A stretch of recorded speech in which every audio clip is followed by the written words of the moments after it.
1857 سے لے کر اب تک جو ہے ہماری ویڈیوز کا سلسلہ شروع ہے۔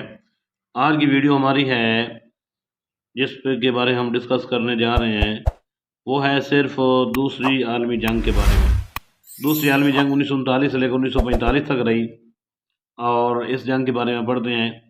چلیے بغیر دیر کے، اس عالمی جنگ کو ٹوٹل وار یا گلوبل وار بھی کہتے ہیں، یعنی کہ دوسری عالمی جنگ کا دو نام ہے، ٹوٹل وار یا گلوبل وار، کیونکہ یہ جنگ ہر جگہ لڑی گئی تھی۔ کچھ لوگوں کا خیال ہے کہ یہ جنگ ہٹلر نے شروع کی تھی، جبکہ کچھ کا خیال ہے کہ سینو جاپانیز وار جو 1937 میں ہوئی تھی اس کی وجہ سے ہوئی تھی، یعنی سینو جاپانیز یعنی چین اور جاپان کی جو جنگ ہوئی تھی، اس میں یہودیوں کو بڑا مارا گیا۔ تو یہودیوں کو جو مارا گیا اس کے لیے ایک ٹرم استعمال ہوتی ہے، ہولو کاسٹ۔ ہٹلر نے ملین یہودیوں کو مارا، ٹھیک ہے، 1 ملین میں 10 لاکھ ہوتے ہیں۔ تو بلی جرینٹ یعنی اس میں لڑنے والے کون کون تھے؟ 2 طاقتیں تھیں، ایک الائیڈ پاور تھی، ایک ایکسس پاور تھی، ان کا آپس میں مقابلہ تھا۔ الائیڈ پاور جو تھی ان میں UK، USA، USSR، France, China, Poland, جبکہ ایکسس پاور میں اٹلی اور جرمنی اور جاپان تھے۔ تو یہ ان کا آپس میں آمنا سامنا ہوا۔ اچھا، اس جنگ کی وجوہات کے بارے میں اگر بات کر لیں تو ان کی مختلف وجوہات ہیں، جن میں سے پہلی ہے ٹریٹی آف ورسائلیز 1919 کو، جو یہ معاہدہ ہوا تھا ورسائلیز کا، وہ بھی ایک وجہ ہے۔ کیوں؟ اس معاہدے کا الزام جرمنی پر لگایا گیا، جرمنی کو معاشی طور پر کمزور کر دیا گیا تھا۔ دنیا کو یہ دکھایا گیا کہ دنیا میں جرمنی نے کیا کیا ہے۔ اس کے بعد ہٹلر طاقت میں آیا تھا۔ پھر اس کے بعد جاپانیز ایکسپینشن ہے، یعنی جاپان کی جو وسعت ہے اس کا پھیلاؤ۔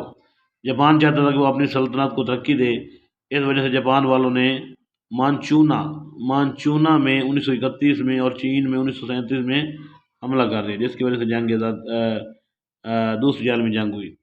تیسری وجہ ہے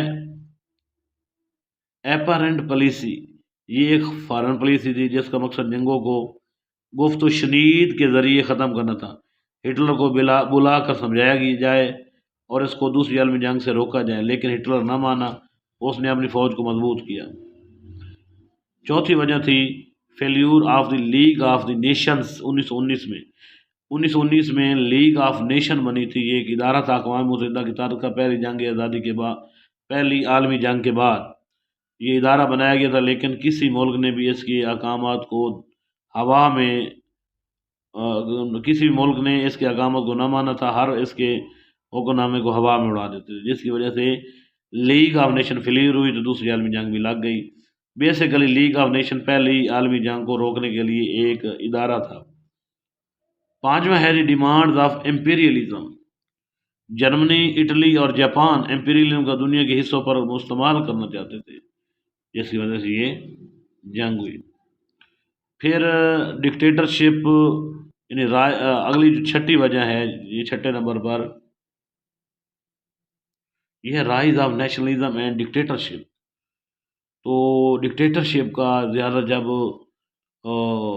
بڑی مختلف ملکوں میں، تو اس کی عالمی جنگ ہوئی۔ اٹلی میں فاسسزم کی جو ہے تحریک چلائی گئی، جس کا بانی موسولینی تھا، اور جرمنی نے نازیزم کی۔ نازیزم کس نے چلائی تھی؟ ہٹلر نے۔ تو یہ نا ڈکٹیٹر سے کسی کی مانتے بھی نہیں تھے، جس کی وجہ سے عالمی جنگ ہوئی۔ تو یہ 6 وجوہات ہیں جس کی وجہ سے عالمی جنگ جو ہے وہ مارد وجود میں آئی۔ دوسری عالمی جنگ کے اثرات کیا؟ 1939 میں جب دوسری جنگ عظیم شروع ہوئی تو برطانوی ہندوستانیوں کی مدد کی ضرورت تھی۔ ہند وائسرائے نے گاندھی اور قائدین کو بات چیت کی دعوت دی۔ وائسرائے برصغیر میں تعاون کی فضا قائم کرنا چاہتا تھا۔ انگریزوں کو احساس تھا کہ وہ برصغیر کے ہندوؤں اور مسلمانوں اور سکھوں کی مدد کے بغیر جنگ نہیں جیت سکتے، لہذا انگریزوں نے برصغیر کے لوگوں کو ساتھ ملانے کے لیے کئی مراعات دینے کے وعدے کیے۔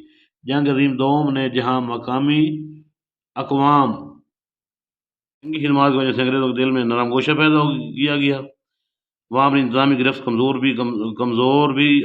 کر دی گئی، کمزور سے کمزور تر ہوتی گئی۔ اس طرح جنگ عظیم دوم نے دنیا کا نقشہ تبدیل کر دیا اور مسلمانوں نے اس موقع سے بھرپور استفادہ کیا۔ تو یہ تھی جی دوسری عالمی جنگ، اس کے اہم ترین جو ہے نکات، اہم پوائنٹس۔ تو آج کے لیے اتنے کافی، ایک اور ویڈیو کے ساتھ حاضر ہوتا ہوں۔ خدا حافظ۔